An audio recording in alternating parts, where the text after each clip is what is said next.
Buy wisely. Buy for flavor. Buy Del Monte.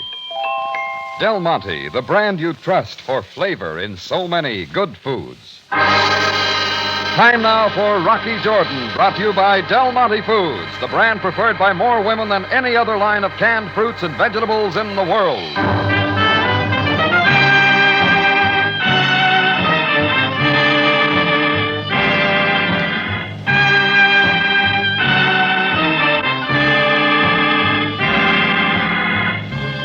Not far from the Mosque Sultan Hassan in Cairo stands the Cafe Tambourine, run by Rocky Jordan. The Cafe Tambourine, crowded with forgotten men, alive with the babble of many languages. For this is Cairo, where modern adventure and intrigue unfold against the backdrop of antiquity. Del Monte presents Rocky Jordan and this week's story, Quest for Traneeneh.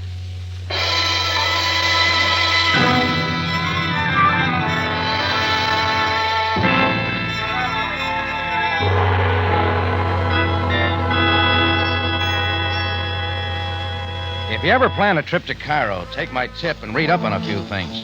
How to keep off the streets during the Muezzin's call. They're a devout people. How to leave your dogs at home. They don't like them. And most important of all, when you see a native woman, don't look the second time. Me, I learned a lot of things the hard way, and I never forgot them. Which goes to explain what I was up against that evening as I left a vegetable mart in the native quarter of South Cairo. I'd ordered a few items for delivery to my cafe and was making my way along a narrow street walled by an ancient abandoned dwelling toward the main thoroughfare. There was no place for a foreigner after dark, so I stepped it up. And about then, I heard it. Then I saw a young, beautiful native girl without the veil running wildly toward me. Coming fast close behind was a rough-bearded native with a scar on his right cheek. In another second, he had a hold of her, dragging her back. No, I beg you. I'm helpless. It was way too rough for my blood, so I started moving in. He clung to the struggling girl and turned to face me. Go your way, infidel. Now, let's all break it up, Buster. She wants my help. Oh, is the kelp so stupid? Remove your eyes from her now before they bring evil. Oh, sorry. Mashallah. That is better. Now the Inglesi will be gone. Just as soon as you explain who she is and what this is all about. I explain nothing. It is an affair of the family, No. an affair of my people. No, let me go, please. Silence, say nothing. Since when do you people go dragging girls through the streets? It is an affair not for one of your kind. It is of the family, I say. Effendi, please, take me from him, please. Back from the sight of this man. Hey, listen, you. So, the infidel persists. Come well equipped, don't you? It is the knife for such as you who lack wisdom. Yeah, maybe it doesn't impress me. Then it will be used quickly. And you will be picked up from the gutter as one who did not realize that the ways of the East are not those of the West. Well, Inglesi? You can put the knife away. It is well. You will put what you have seen of this family affair from your mind. Or else you will learn that for us, death comes cheaply. Liltak, Saida! No, in the name of Allah! So I just stood watching as he took her away screaming and out of sight. The big trouble was that what the guide said was right. It wasn't my affair. Not here in Cairo. The best thing was to keep it that way. I kept telling myself that as I went back to my tambourine, as I tried to sleep that night, until I picked up the early edition of the Cairo Mail the next morning. Yeah, what the headlines didn't tell me, the picture below did. It was the face of the native girl.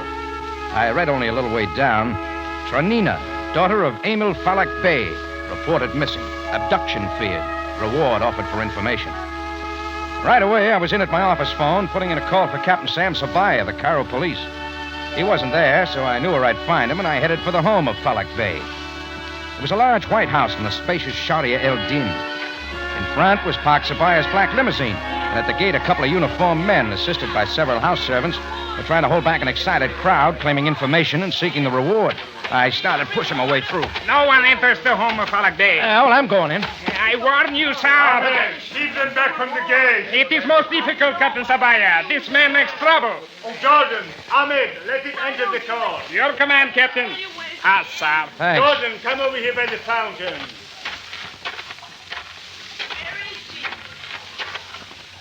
And what brings you to this place, Jordan? You know it's important or I wouldn't be here, Sam. Please be brief. I have grave matters at hand. It's about the girl, Traneeneh. Come into the house, quickly. Yeah.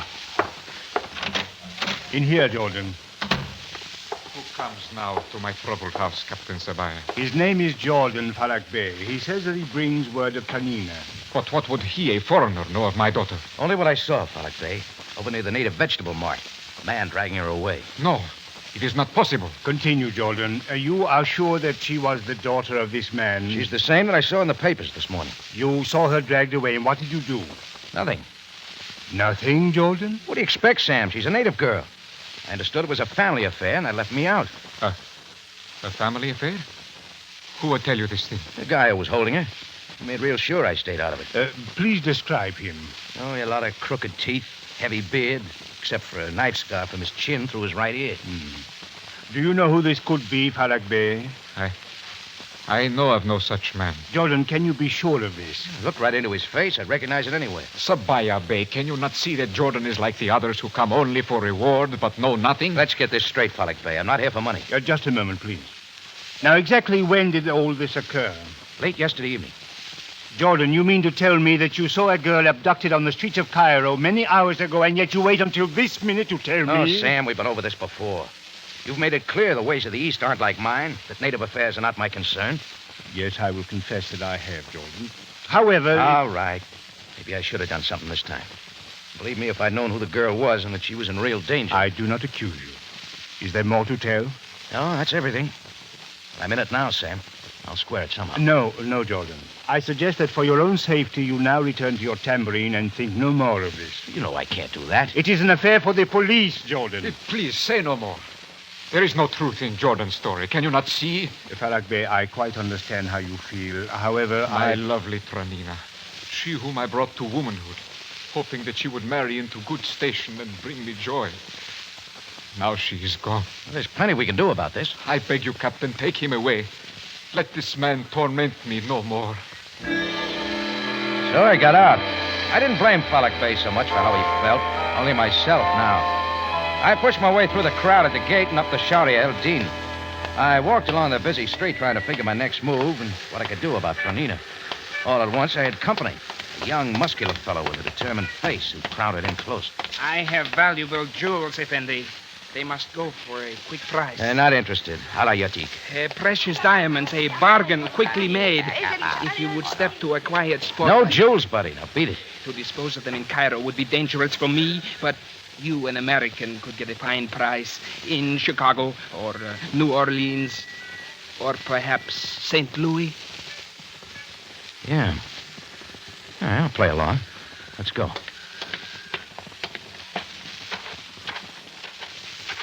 All right, this is far enough.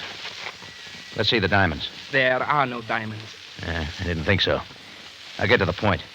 I will ask you only one thing, Mr. Jordan. You know a lot already. My name and where I'm from. Oh, many know of you, Mr. Jordan. I had only to inquire. All right, tell me some more, including the name. It is Gerard, though not important. Then what is? I would learn what you know of Traneeneh. Ask a certain guy with crooked teeth and a split ear. This is no time for jest, Mr. Jordan. All right, Gerard. Get it out in the open. Why all the secrecy? It is best for the present that I not be seen with you. Why? Just where do you fit in? I cannot tell you. As yet, I do not know of your part in this affair, or how you came by what you say you know. At the moment, my interest is only in Traneeneh. You got some ideas what happened to her? It is possible that I have. Speak now, Mr. Jordan. Tell me what you know, and we will go in peace. And if I don't, what then? You ask for threats, but I give none. Only rest assured that I will stop at nothing. Think of this, Mr. Jordan. Nothing. Gerard suddenly turned and walked toward the street without looking back. I gave him just enough lead, and as he turned onto the Sharia El Din, I started after him, figuring to do a tailing job. What I'd seen in his eyes made me sure that he meant what he said, about stopping at nothing. I had a stake in Traneeneh's welfare now, and Gerard was a good place to begin. As I stepped into the street, I glanced around for the sight of Gerard, and I didn't go any farther. Sandstone rock sprayed my face as the bullet struck the wall not 2 inches away. I dived back rolling. There I hugged the dirt of the alley, waiting for it to come again. Nothing happened. I got up, moved carefully along the wall back to the street. The shots had scattered the passers-by, but now they were returning, crowding in to see what had happened, chattering and pushing in. There was a sea of faces, but nowhere the face I wanted. Gerard was gone.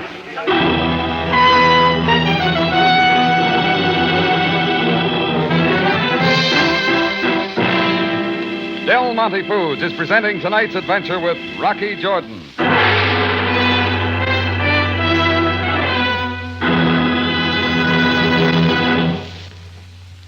Question: what is the zestiest, liveliest catsup that ever pepped up a meal? Answer: Del Monte catsup, of course. There's nothing like it for hearty, satisfying flavor. And the big secret of that flavor is pineapple vinegar. Take the very best plump, red, vine-ripened tomatoes, the kind Del Monte uses, add specially ground spices and herbs, blend them all together with pineapple vinegar, and what do you have? Why, Del Monte catsup. A catsup that just can't be topped for flavor. A catsup that's livelier, zestier, and more satisfying. You see, pineapple vinegar coaxes all the best flavor from the other ingredients. Catsup experts agree, the finer the vinegar, the better the catsup flavor. And pineapple vinegar is an exceptionally fine vinegar. Only Del Monte makes it. Only Del Monte has it. Del Monte catsup is my standby. It brings out the flavor of plain foods like no other catsup you ever tried. Look for Del Monte catsup at your grocer's. We know you'll like it. Try it soon, and before long, you'll join other satisfied users in saying, Del Monte catsup is my favorite. It has such marvelous flavor.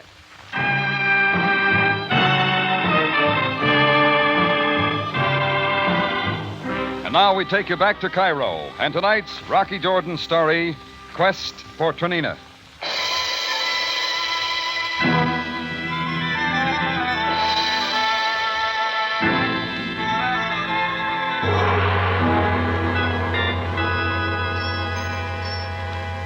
Call it what you will, good sense or bad judgment. I watched the abduction of the lovely Traneeneh without lifting a finger. It looked like a family affair, and that's something foreigners like me keep out of. Now Traneeneh was gone, and plenty of people were looking for her, including a determined young guy named Gerard. This time, it had to take more than some gunshots thrown my way to keep me out of it. My number one lead was the character who had dragged her away. Easy to remember for the knife scar from his chin through his right ear. So I threw a few piastres around for some new leads, spent the rest of the day running down men with split ears. I found plenty of them, but not the one I wanted. It was well after dark when I finally walked back toward my tambourine. And just as I got to the door, a little one-eyed character studied his faded fez in my face. A hasty word with you, Effendi. Make it quick, Buster. I would reveal something most interesting, but for a small fee. Tell me all about it. But the bargain, Effendi. All right, here. My last 3 piastres. Oh, it is so little. But if you truly say that there is no more... There's more when I get the information. Now, come on, hurry it up. This way, sir. Quickly. Where are we going? Come, follow, please. I will show you. He led me through the winding streets, skirting the Solomon Pasha Square, then off into the native quarter. From there on, I knew anything could happen, and I was ready for it. In front of a building that should have been condemned before Napoleon took Egypt, the little guy stopped, beckoned me, and went in. He took me up some creaking steps. At the top, he pointed to a door, hesitated only long enough for me to throw him another coin. Then he was gone. I tried the door. It opened. Nothing happened, so I moved into the darkness inside, feeling for a light switch. I couldn't find one, so I slid along the wall till I reached the window. I tugged on a battered shade, and it did the rest. The moonlight came in, and that's when I found the man with a scar and a split ear. He was sprawled on the floor, and he wasn't pleasant to look at. From the looks of the room, there hadn't been much of a fight. He'd gotten the knife from behind. I scratched around without finding anything more, and I was back down the steps and out of the native quarter the quickest way. In another couple of minutes, I had Sabaaya on the phone. Jordan, I've been calling your tambourine. Where have you been? Oh, I'll write you a memo, Sam. Now, listen. I trust you are well, Jordan. Did you think different? I could not be sure in the light of what I have found. Well, keep it up, Sam. Get to the point. Regarding the man whom you described as the abductor of Traneeneh, would you say he is of medium height, black beard, crooked teeth, green eyes, and a scar on his right cheek? Yeah, that's the guy. Who is he? His name is Bantar. He is known as a vicious man, one who kills for a price and without mercy. Are you sure? That, Jordan, is the man you allowed to escape with the daughter of Farak Bey. A family affair indeed. All right, Sam, sure. What about the girl? I will be quite frank with you. We have no trace of her. Thanks. Incidentally, why did you call me? What's about Bantar? You can find him now. What? I do not understand. Hunt up an old place at the corner of Gama and Haran. Room 201. He's all yours. A moment, Jordan. What are you trying to tell me? Don't get excited, Sam. He won't go away. Well, I'd found Bantar, but there was still Traneeneh. And I had nothing. Nothing except Gerard. He had some ideas, but it was time he told me. So I began again. There was a chance that Falak Bey might know of him. So I went back to the White Mansion on the Sharia El Din and in through the court. This time, nobody at all was around to stop me. The house was dark, but I kept rapping the big knocker, and finally the door was open. I was greeted by Falak Bey himself. Who disturbs the sorrow of my house? It's Jordan. I've got to see you for a minute. Oh, my good Fendi, Jordan. A moment. I will come into the court with you. I'm sorry to bother you, Falak Bey, but... No, it is good that you came. Now, before Allah, I can ask your forgiveness. For what? When this morning you described to me the man who took my daughter, I was beside myself with anxiety and did not believe. You believe me now? Yes. Now that Sabaaya Bey has told me that there truly is such a man. What you said was true. Traneeneh is in the hands of Bantar, the killer. No, not anymore, she isn't. Mr. Jordan, what do you mean? Bantar's dead. Dead? I just saw him. Somebody's knife did it. So, now what more hope can there be? My daughter is no more. But you can't be sure of that, Falak Bey. Please, no. You try only to soften my despair. It is of no avail. You have done enough now, my good Effendi. Listen, does the name Gerard mean anything to you? Gerard? Young guy. Pretty husky, stubborn. So, it is the troublemaker again. Why do you ask of him? Yeah, he's plenty anxious to know what I saw. Falak Bey, we may not have much time. You've got to tell me about him. He is only the rash youth who chanced to see my daughter on the streets. Quickly, he came to me asking for her hand in marriage. Mm-hmm. He was not for her. He wanted only her wealth. Repeatedly, I drove him from my door. Maybe he had something to do with her abduction. Why, it is indeed possible. And there's a chance he'll come for you next. Mr. Jordan, I am an old man.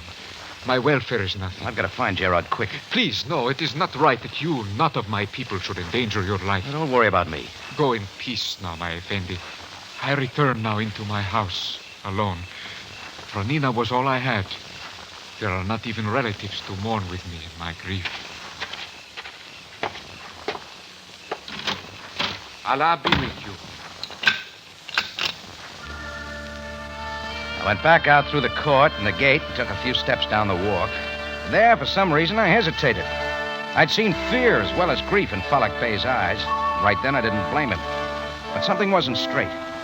I stood looking back, and that's when I saw a silent figure crawl from a low window at the side toward the back of the house. I held it till he hit the ground, and then I was after him. He saw me coming too late and whirled away just as I hit him head on. He went down with the wind knocked out of him. I reached inside his coat, found a knife, and brought it out with a fistful of papers, threw them away, and I began to drag him up. He came too fast. His open hand caught me flat across the ear. Bells began ringing, so we had it out toe to toe. This was sort of out of his line, and all at once he went down again. All right, get up, Gerard. Come on, get up. I need no help. What are you doing in that house? I told you that I would stop at nothing. I believe that much. I will only ask you again what you know of Traneeneh. Cut it, Gerard. It's too late. I'm asking now. I still know nothing of you, Mr. Jordan. Who is there? Answer at once. Falak Bey. Look who I caught crawling out your window. Gerard, in my house. I warned you'd be around. It was not my purpose to harm the Falak Bey. All right, supposing you clear it up. You had a lot of ideas about what happened to Traneeneh. Let's hear them. I will speak no more to either of you. Do with me what you will.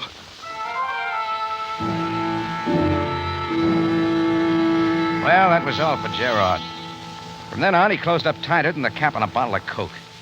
I sat him down on a bench in the court while Falak Bey called headquarters. The noise had roused the neighborhood, and they crowded around as Sabaaya and his men showed up. I explained all that had happened, promised to be down to see him later. Then they took Gerard away. Falak Bey said goodnight, begged the people to return to their beds, and went back alone into the house. I turned to leave, and the crowd faded away, all but one kindly-faced Egyptian at the gate. It is most sad, is it not? Yeah. The most noble Falak Bey, the man of many troubles, alone in his house of sorrow. Yeah, sure tough. And no one to mourn with him for the lovely Traneeneh. She whom he loved as his own. I went on down the street then, still trying to fit everything together. Maybe Sam would get more out of Gerard, but there was still Traneeneh. I was wondering if Falak Bey was right about it being too late, and if not, what could be done? When all at once it sunk in, what I'd just been told. Things were suddenly falling into place, and I was running back the way I'd come. As I approached the big White House, I remembered something else, and I hurried around to the side. The papers I'd pulled out of Gerard's pocket were still scattered around. I picked them up. A couple of matches later, I'd found out everything I wanted. Now there wasn't a second to lose. I got around to the window Gerard had used. Climbed in. I'd just cut on a light when I saw Falak Bey coming down the stairs from the balcony to the upper quarters. I met him halfway. Mr. Jordan. Mr. Jordan, what does this mean? We both know, Falak. Get out of my way. Oh, I will not. You will not desecrate my house. Back, infidel. Oh, what are you scared of? It is not fear. Maybe it's what I'll find up here, huh? The upper floors are for no man. Do not enter the door. Yeah, I'm going in. I command you, do not enter. There she was, Traneeneh, struggling wildly at the bonds which held her. Her mouth gagged, her eyes holding stark terror. I turned and saw Falak fumbling in his pocket for a knife or a gun. I swung and I drove him back with all I had. He staggered through the door, hit the balcony rail, and went over. And then it was silent. I was back then at Traneeneh's side, loosening the bonds and taking the gag from her mouth and trying to calm her fears. He was going to kill me. I know not why, but he was going to kill me. Easy, Traneeneh. You're free now. Everything's all right. Oh, please, take me away. Take me away from this house, I beg you. I will, Traneeneh. Get your breath now, and I will. You are the Inglese who saw them taking me from the streets. That's right. Took me a long time to catch on. And you are the only one who found that I was here? You sound a little disappointed. But no, Effendi. I thank you for my life, but was there none other? Tell me his name. It is Gerard. I thought so. Gerard did everything he could, Traneeneh. Come on. We'll go to him.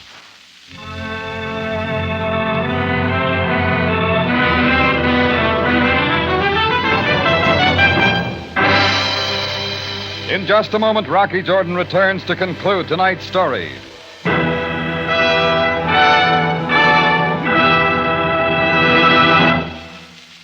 Fresh tasting, Natural tasting. and refreshing. That's just what tomato juice should be. And it's just exactly what Del Monte tomato juice is. Fresh tasting, natural tasting, and refreshing. To start the day right in the morning, for a pick-me-up any time during the day, or as a perfect mealtime appetizer, there's nothing like a chilled glass of Del Monte tomato juice. That rich tomato flavor, tasting just as fresh and natural as a tomato picked right off the vine, really hits the spot. Yes, for real satisfaction, there's nothing like a chilled glass of Del Monte tomato juice. Try it. With your first sip, you'll think, Say, this is good. Del Monte tomato juice is fresh tasting. and with the second sip, you'll say, Mighty good. Del Monte tomato juice is natural tasting. then you'll drink it down because, It really hits the spot. Del Monte tomato juice is so refreshing. remember, for fresh, natural, refreshing tomato flavor, it's Del Monte tomato juice every time. Keep several cans handy in the refrigerator. Now back to Rocky Jordan and the conclusion of tonight's story.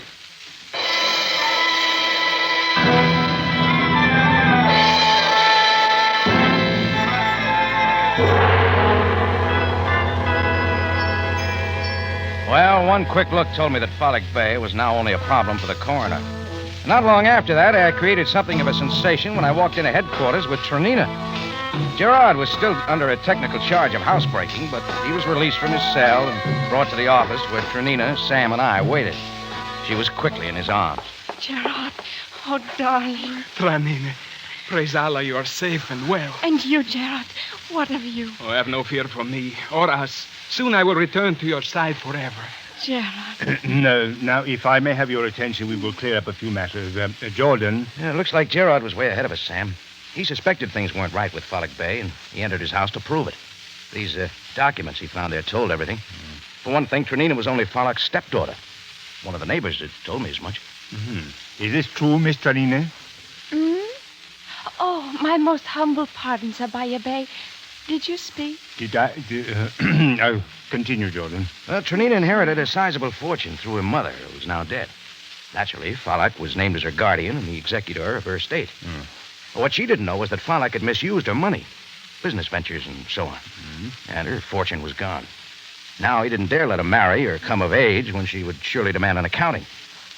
Well, Falak had made a big speech about how he'd wanted Traneeneh to marry.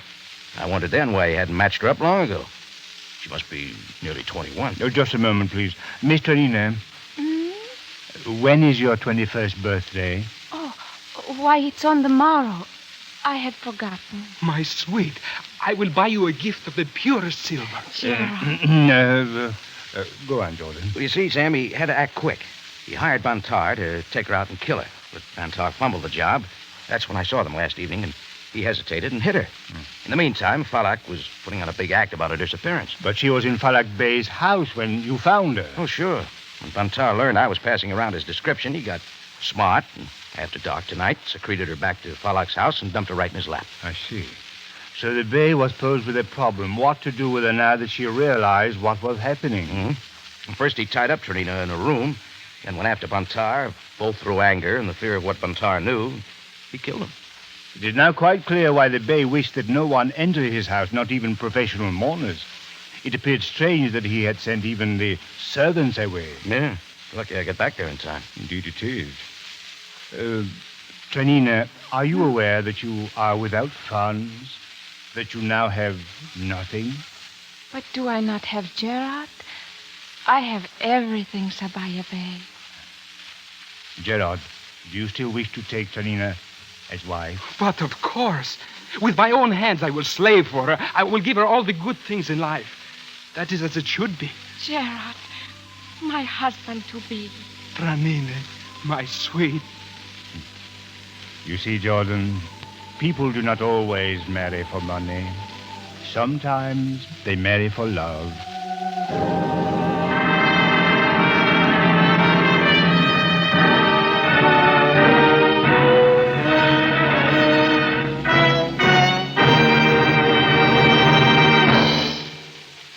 For the finest in tomato flavor, enjoy the whole family of Del Monte tomato products. Del Monte catsup and chili sauce. Del Monte tomato sauce and canned tomatoes. And Del Monte tomato juice. Remember, buy wisely. Buy for flavor. Buy Del Monte. Del Monte, the brand you trust for flavor in so many good foods.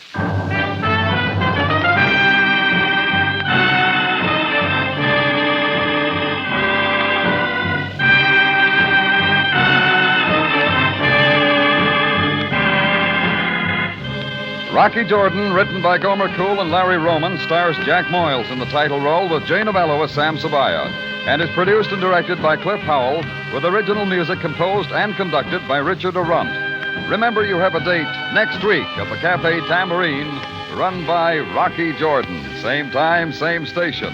And the story is The Diorite Bowl.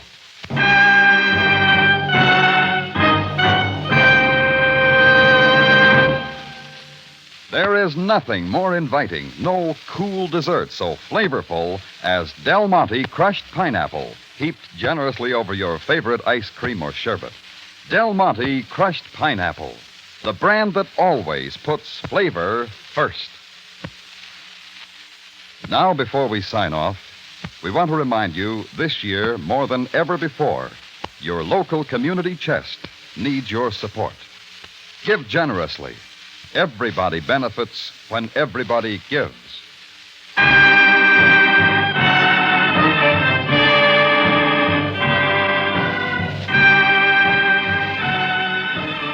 Larry Thor speaking. Rocky Jordan is presented over CBS, the Columbia Broadcasting System.